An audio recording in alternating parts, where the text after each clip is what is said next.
um prazer ter vocês aqui no Rede Vida Serviço. Cada vez mais as empresas reconhecem que os compromissos de sustentabilidade, sociais e de gestão são indispensáveis para os negócios atuais.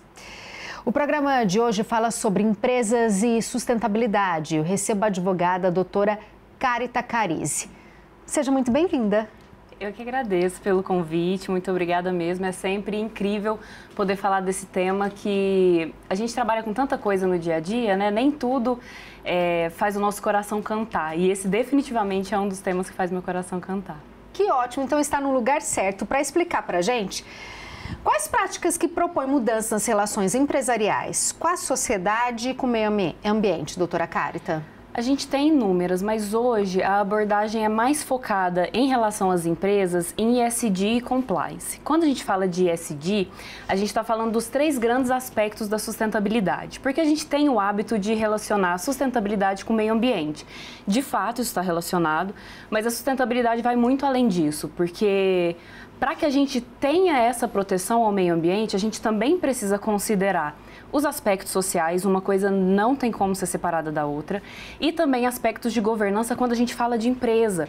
Então, a empresa ela precisa pensar nas suas regras internas para que elas reflitam essa necessidade que hoje mercado, né? Então os consumidores exigem, as instituições financeiras exigem que você tenha essa postura muito bem delimitada dentro da sua empresa para que você tenha acesso aos consumidores, a captações de recursos e vários outros benefícios aí, inclusive em sede regulatória. Então a dinâmica é bem ampla, mas os mercados eles despertaram para isso e vêm se organizando? Bastante. Na verdade, o que a gente tem hoje são 2 esferas que são meio opostas entre si. Então, a gente tem alguns setores que divulgam muito práticas ESG, mas que não as praticam realmente, que é o que a gente chama de greenwashing, ou lavagem verde. Você dá uma roupagem verde para o seu produto, mas, na verdade, você não implementou ações realmente efetivas. Agora, tem outras empresas, por sua vez, que têm práticas incríveis, mas não sabem divulgar, porque as práticas ESG, as práticas de sustentabilidade, elas trazem economia, elas trazem benefícios econômicos muito palpáveis para a empresa. Então, às vezes, a empresa acha que isso está dentro do plano de negócios, quando, na verdade, configuram essas práticas que poderiam ser usadas, né? Tanto para divulgação e marketing, quanto mesmo para benefícios. Benefícios junto ao governo, benefícios junto a instituições financeiras, enfim, e outros aspectos. E precisa estar no plano estratégico, então, porque pode correr riscos, pode ter falhas, pode ter baixas, pode ter prejuízo. Então, é preciso uma organização para se começar a ser sustentável. Isso, exatamente. Precisa estar muito bem alinhado e bem pensado. Por quê? Às vezes eu faço uma prática que está todo mundo fazendo, eu fiquei sabendo ali, poxa, uma outra empresa do mesmo setor, ela pratica aquilo ali, mas para minha realidade não serve. Então isso precisa estar muito alinhado, como você bem falou, com o plano de negócios, precisa estar muito alinhado com as demandas regulatórias, e a gente bate muito nessa tecla porque, além de benefícios perante o governo, né, perante aí os órgãos fiscalizadores, a gente tem também certos problemas que podem acontecer se você não toma cuidado, não só internamente na sua empresa, mas mesmo nas suas relações de negócio, com seus parceiros, com seus fornecedores. Hoje, a gente pode ser responsabilizado em uma empresa porque outra empresa que te fornece um produto ou que desenvolve ali algum trabalho com você não está cumprindo as obrigações dela. Então, de fato, é algo muito sério, e para que seja realmente rentável, tem que ter um planejamento por trás. Então, você tem que fazer uma pesquisa de mercado, você tem que entender o mercado, você tem que entender os seus processos para saber onde isso se enquadra ali, né, da melhor forma. Porque como a gente tem uma gama muito ampla de ações que a gente pode executar, é preciso que a gente escolha algumas. As que são melhores naquele momento, as que são factíveis naquele momento, porque senão tem outro risco, que é um risco de imagem, de você divulgar que está fazendo algo, e aí às vezes nem é um greenwashing pensado, mas você estabeleceu ali uma meta megalomaníaca e quando você vai ver, aquilo não é aplicado e você pode ser responsabilizado por ter prestado uma informação falsa, né, por ter ali divulgado uma prática que você não pratica efetivamente dentro da empresa. A gente tem uma grande abrangência, a Rede Vida passa no Brasil todo. E uma pessoa que está assistindo a nossa entrevista, mas é um pequeno empresário. e despertou essa vontade de ser sustentável. Mas, pelo que você está explicando aqui para a gente, tem várias etapas e demandas. Mas dá para aquele pequeno empresário que está assistindo o nosso programa também começar a fazer diferente?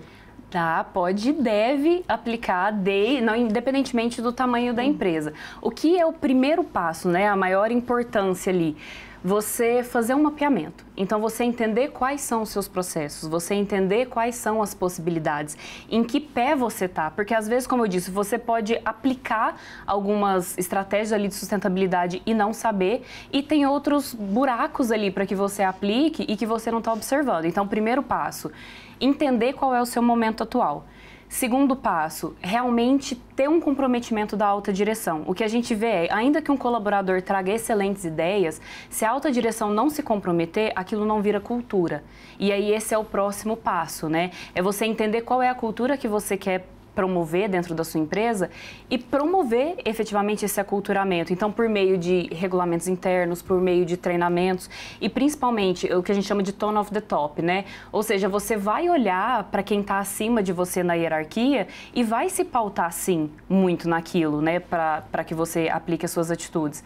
E aí, mapeado isso, entendido o que você quer colocar, né? Estabelecido ali um plano, aí é executar esse plano e ter mecanismos de fiscalizar se isso está sendo cumprido. Porque às vezes também, de novo, a gente faz ali todo um planejamento para uma empresa, né? Algo muito bem feito, muito bem pensado, e o pessoal não pratica. Isso precisa ser entendido. Por que não está sendo praticado? A gente precisa fiscalizar mais, a gente precisa estimular mais, ou aquela regra que eu criei, aquele novo processo ali mais sustentável, não faz sentido dentro dessa organização. Como que ela consegue ser sustentável? Dá dicas pra gente. Qual é a mudança ali na organização do trabalho interno que pode dar esse primeiro passo para a empresa já começar a ser uma empresa que se preocupa com o meio ambiente, com todas as outras questões que envolvem a sustentabilidade, doutora Carita? Tá, pegando aí pelas 3 linhas, né, que a gente falou do ESG, primeiro passo, a gente pode olhar no dia a dia se a gente está consumindo aquilo que precisa consumir dentro da empresa. Ações aparentemente pequenas causam um grande impacto. Então, por exemplo, muitas empresas, você pode perceber que estão dando aquelas garrafinhas, né, que não são de plástico, não tem BPA ali, ou quando são plástico não tem BPA. E isso economiza copos descartáveis, isso também beneficia o meio ambiente porque tem uma durabilidade maior. A própria iluminação, tanto em termos de estrutura, então às vezes dá para eu ter um ambiente mais aberto, com mais janelas, eu não preciso ligar as luzes o tempo todo. Placas solares têm sido muito utilizadas também em relação a essa questão do meio ambiente. Passando para a parte social, entender se os processos ali dentro da sua empresa, eles contemplam as necessidades também dos seus colaboradores.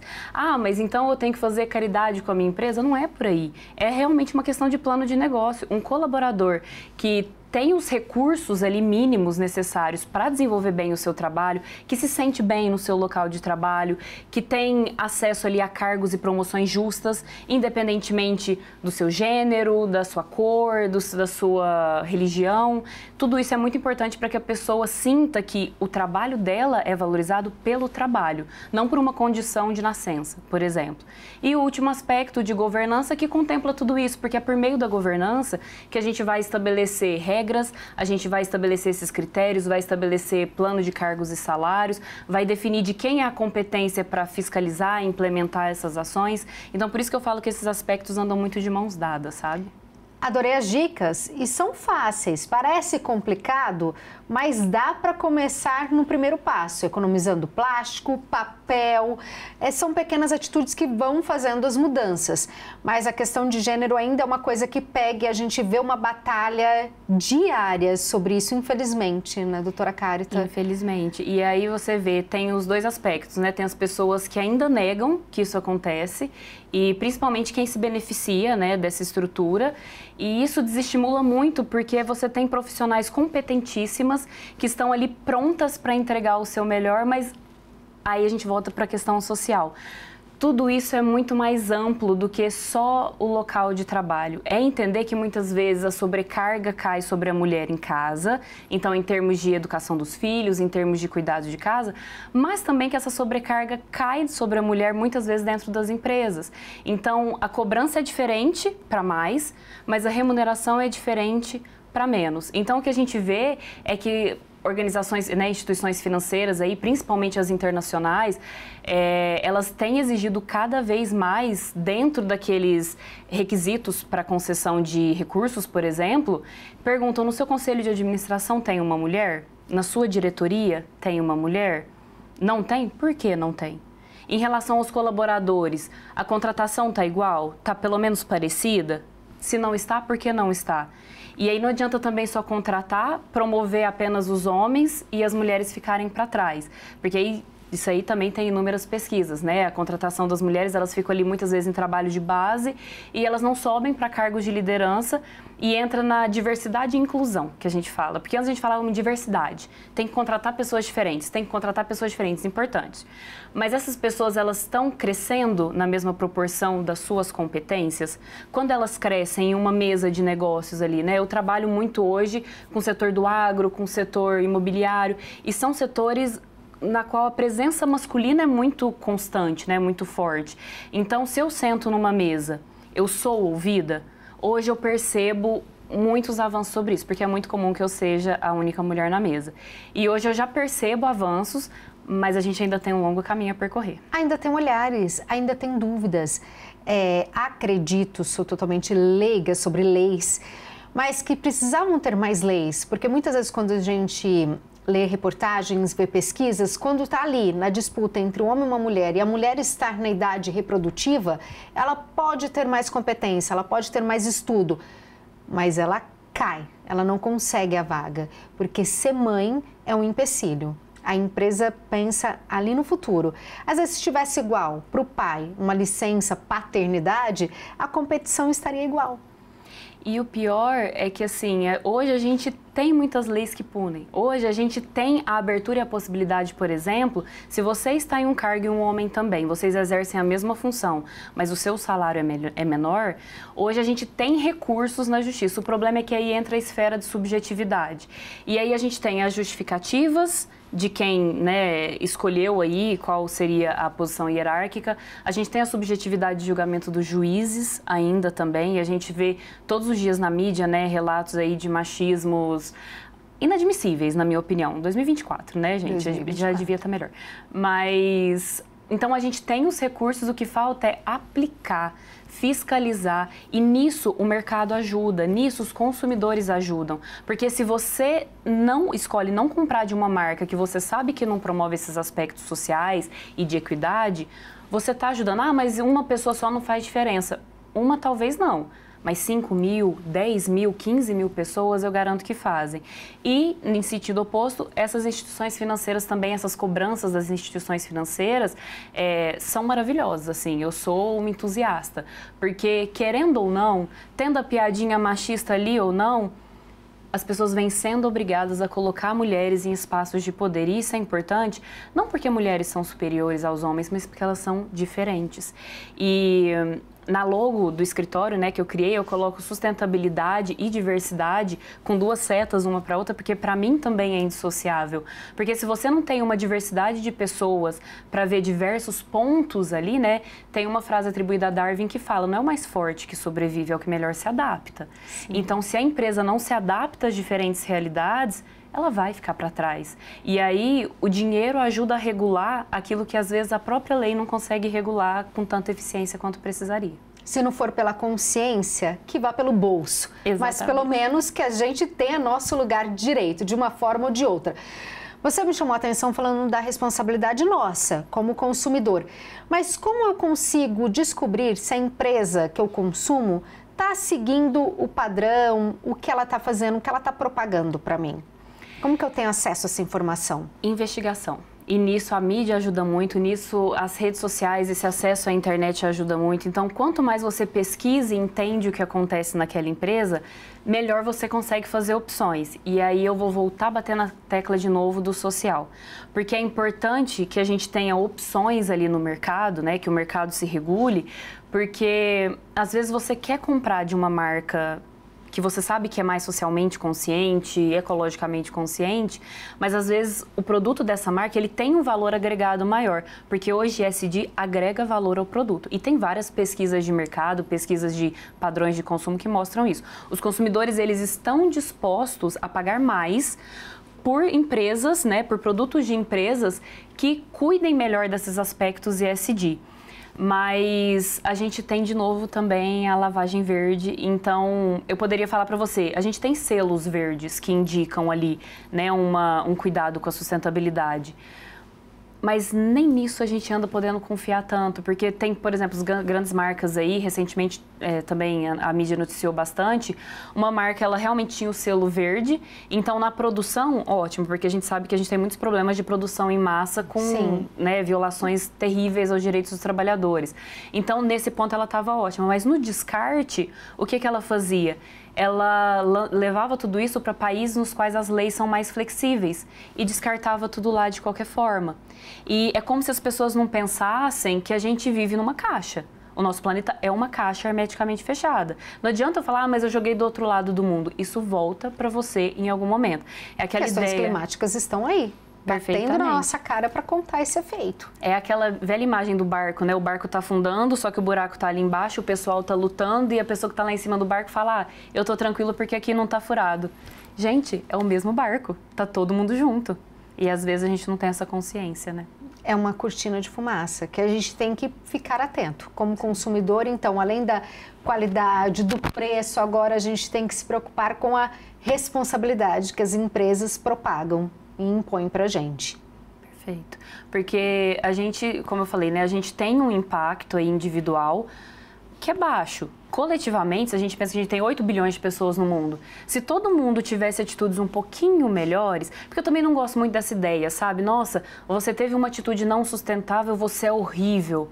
Não, gente, somos todos, vamos trabalhar assim, ao invés de bem e mal, vamos trabalhar com humanos, né? Que são pessoas que falham, que fazem ali o que é possível, enfim. Se cada um melhorasse um pouquinho, isso geraria um efeito em escala, né? Mas as empresas, elas têm um efeito muito maior, um impacto muito maior. E é por isso que elas são cobradas. Não é por uma maldade sistemática, é realmente porque elas giram muito mais dinheiro, muito mais recursos, elas impactam muito mais pessoas e é importante que elas se lembrem da função social da empresa, que é um instituto que a gente fala em direito, que é, bom, o que você faz, assim como a gente tem a função social da propriedade, o que você faz, o que você tem, você tem que entender que isso vai ter um impacto coletivo. E qual vai ser esse impacto coletivo que você está gerando, né? O importante é que ele seja o melhor possível. Com certeza. No Brasil, de acordo com a pesquisa global com investidores 2023, mais de 9 em cada 10 investidores brasileiros, o que representa 98%, acreditam que os relatórios corporativos sobre o desempenho da sustentabilidade contêm informações não comprovadas. A terceira edição da pesquisa também mostrou que o tema da sustentabilidade continua sendo fundamental para 75% dos investidores entrevistados. Doutor, o que apontam esses números? Cabe a cada um qual responsabilidade? Você já começou a falar um pouquinho, mas aprofunda mais aí pra gente. Assim como a mídia, o acesso à internet tem facilitado muito o acesso à informação, e isso é muito positivo, a gente ainda vive nessa sociedade maniqueísta, né? Que eu comentei lá do bem e do mal. E a gente tem recorrentemente divulgações desses casos, como eu falei, dessa loja de roupas aí que fazia esse descarte. As pessoas, elas perdem a fé nisso. Hoje, a gente tem aí aspectos regulatórios que previnem, né? Que combatem essa questão da falta de veracidade das informações, mas a fiscalização não acompanha, a importância que é dada a isso não acompanha. E mais do que isso, os estímulos que são dados a isso também não. Porque assim como é importante a gente pensar em fiscalizar e punir, a gente precisa pensar também em estimular, né? Para que as pessoas sintam-se mais... A gente vai querer fazer o que nos dá retorno. Não adianta, ainda que seja um retorno aí indireto, a gente vai esperar esse retorno. E muitas vezes não tem também. E isso se reflete na crença das pessoas em relação às empresas. Fora que muitos setores, por exemplo, o setor agrícola, da agropecuária, tem muitas ações muito interessantes que eles não divulgam. E essa é uma crítica, quando você vê em pesquisas na área, essa é uma crítica recorrente ao setor, porque, como eu falei, tudo gera um impacto. A ideia é minorar esse impacto para que essa atividade ela se perpetue no tempo. Isso também é estratégia de negócio. Então, se eu quero que o meu negócio se perpetue, eu tenho que criar as condições para eu continuar tendo matéria-prima suficiente, para que eu consiga expandir com aquela área ali que eu tenho, seja uma área industrial, seja uma área de plantio, seja uma área de criação de gado, que seja. O agronegócio ele é muito questionado, principalmente quando vemos sobre as queimadas, sobre a exploração da terra. Então, de que maneira eles podem divulgar que não é só isso, que eles estão tendo atitudes que fazem bem ao meio ambiente também? Perfeito, é aquela ideia de às vezes quem está trabalhando muito não se preocupa em divulgar, né? A gente conduz ali, né, como eu comentei, várias indústrias, empresas, companhias relacionadas à área do agronegócio. E o que a gente vê é que muitas vezes eles divulgam por exigência dessas instituições financeiras que eu comentei com você. Então, não faz sentido, já que não vai expandir o tanto de terra que a gente tem no planeta disponível, superfície. Pelo contrário, com as calotas polares derretendo, a gente está perdendo espaço. O que a gente precisa fazer é que esses espaços, eles rendam mais. Então, eles produzam mais de alguma forma. E isso vem do quê? Pesquisa, inovação, uso de tecnologia, justamente para que você economize recursos, possa produzir mais e a partir daí entregar mais. Mas quem produz mais? As pessoas. E aí é o outro ponto do cuidado. Então, precisa ser divulgado, por exemplo, o cuidado que tem se tido com due diligence, que é o quê? Você investigar a pessoa com quem você está tendo alguma relação negocial ali. Comentei com você, né? A gente pode ser responsabilizado por atos de terceiro. Sim. Então, se eu contrato uma empresa terceirizada para que os trabalhadores venham trabalhar ali para colheita, enfim, eu preciso fiscalizar se essa empresa está oferecendo as condições necessárias. A gente teve vários escândalos também ano passado e retrasado que falaram sobre trabalho escravo, por exemplo. Quando você vai ver mais a fundo, é porque o que as empresas faziam? Contratavam terceirizados, mas não cuidavam disso, não vigiavam isso. Hoje a gente também cobra muito dos nossos clientes, os seus parceiros. Então, por exemplo, às vezes você tem uma usina, então você processa cana. Você não vai produzir toda a sua cana. Então, você vai comprar cana de parceiros, vai arrendar ali alguma terra para processar essa cana dentro da sua indústria.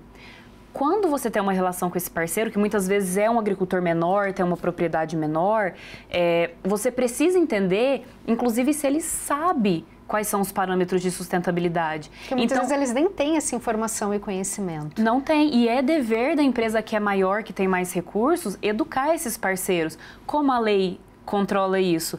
Punindo se o seu parceiro de negócio, seu fornecedor, seu prestador de serviços, não cumpre esses aspectos. E aí, como você falou, se não vai pela vontade, se não vai pelo conhecimento, vai pelo bolso. Que é muitas vezes o que pega. Assim como é nossa responsabilidade também, como consumidor, tomar cuidado com a massa da industrialização da moda, porque você citou sobre o meio ambiente, mas para a parte social, a gente sabe também que na indústria da moda tem muita polêmica sobre o trabalho escravo ou sobre uma renda muito baixa, condições de trabalho que não são dignas. Como que a gente se desperta para isso e saber onde a gente está aplicando o nosso dinheiro também? Porque a gente está aqui, mas tem também, eu posso não ter uma empresa, mas eu consumo, eu estou impulsionando esse mercado. Exatamente, e por meio desse consumo você direciona o seu dinheiro e você valida ou não o que uma empresa faz. O problema é o acesso a essas informações muitas vezes. E para além disso, e aí também vamos para outro aspecto social, às vezes, mesmo tendo acesso à informação, muita gente não tem condições de comprar em outras lojas que se preocupem mais com o meio ambiente. Então, vamos dar um exemplo prático. Você trabalha muito com a sua imagem, como apresentadora. Eu, como advogada, também sou muito cobrada em relação à imagem que eu entrego. E a gente sabe que a gente tem vários estágios de carreira. E a gente é cobrado desde que saiu da faculdade. Ainda nem tem uma carreira estabelecida, mas a gente é cobrada. Será que o salário acompanha a necessidade de se colocar visualmente? Porque muita gente associa a sua imagem, a sua roupa, a sua competência. Como se eu precisasse de um salto alto e um blazer para usar o meu cérebro e aplicar ali os conhecimentos que eu adquiri e continuo adquirindo. Então, são também esses dois aspectos aí sociais. A gente precisa cuidar e apoiar esses trabalhadores, né? Porque muitas vezes também quando o trabalhador usa um dos seus recursos, que é a greve, se aquilo causa algum desconforto para a gente tende a ter uma resistência.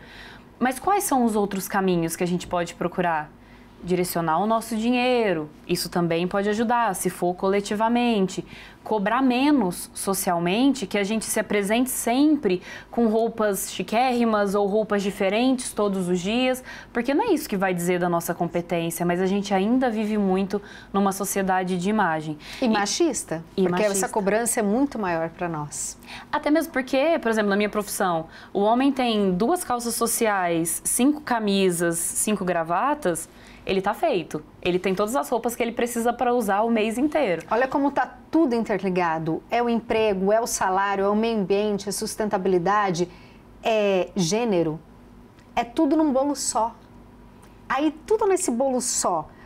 Falta um despertar coletivo para a importância da sustentabilidade do meio ambiente, para a organização social, para essa governança de qualidade? Eu creio que a gente tem avançado na consciência da necessidade. Então, no ensino de base, a gente ainda vê muito atrelado o ensino da sustentabilidade ao meio ambiente só, sem considerar esses outros aspectos e sem criar esse senso crítico. Mas com acesso à informação, à internet e tudo mais, a gente acaba tendo mais acesso. Qual é a minha preocupação? É que isso fique no superficial. Então, muitas vezes tem a consciência, mas não tem um desejo de aprofundamento crítico naquilo. Uma pessoa famosa, recentemente, ela criou uma marca de roupas e cuja proposta é sustentabilidade. E a pauta da sustentabilidade é como são roupas mais atemporais, por exemplo, roupas como essa que a gente tá, que não são tão diferentonas, né, não mudam tanto a moda, eu posso usar mais tempo, então isso é uma pegada de sustentabilidade. Isso é um dos aspectos. Mas qual material foi usado nessas roupas? Os materiais usados, eles não são os mais sustentáveis. Sendo uma pessoa brasileira, poderia ter pegado várias linhas de produção aí, por exemplo, como as rendeiras do Nordeste, ter usado esse material na coleção, não aconteceu.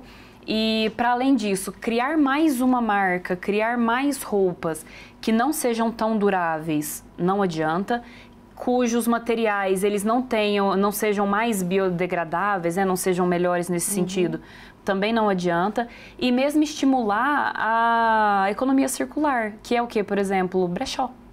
Muitas das roupas de marca que eu tenho, eu comprei em bazares de instituições aí, de postos de assistência, né, que tem muito desse bazar para levantar fundo, tem vários brechós interessantíssimos aí, e isso não é uma cultura que a gente tem. Uma das advogadas mais elegantes que eu conheço, mais estilosas, quando você pergunta, ela adora falar, ela fala assim, comprei num brechó isso daqui, esse acessório aqui é de um brechó. É preciso divulgar essa rede brechó que existe, que é importantíssima. E ser mais bem visto como algo realmente importante, sabe? As pessoas têm preconceito. Vou usar uma coisa de segunda linha, mas não. É uma moda que circula, é uma moda circular e ela é importante para o meio ambiente e para a economia também. Eu também sou super consumidora de brechó. Adoro. Vamos levantar essa bandeira, essa tendência. 2 mulheres elegantes falando que compram em brechó. Então você está esperando o quê? Compre também. Exatamente. Sair um pouco desse superficial, que é o que eu te falei, que é o que mais me preocupa. A consciência vem aumentando, mas se for uma consciência que não é crítica, que não se aprofunda, que não reflete, que não discute, que não demoniza, né? Então, poxa, errou, vamos conversar, vamos trocar uma ideia para ver se não tem como melhorar aqui. Ninguém é vilão, ninguém é mocinho, sabe? Nós somos todos seres tão complexos para sermos colocados numa caixinha ou na outra. A caixinha que a gente está é a caixinha planetária, é com essa que a gente tem que se preocupar coletivamente. E eu acho que tudo que você falou hoje deu um despertar para nós todos, para termos ações no nosso dia a dia diferentes para cuidar desse nosso meio ambiente, desse nosso lar do planeta Terra. Muito obrigada, doutora Carita. Eu que agradeço pela oportunidade. Se tocou o coração de alguém e você vai ter uma prática um pouco mais sustentável, para mim a nossa missão está cumprida aqui. Muito obrigada. Este foi o Rede Vida Serviço. Até nosso próximo encontro. Tchau, tchau.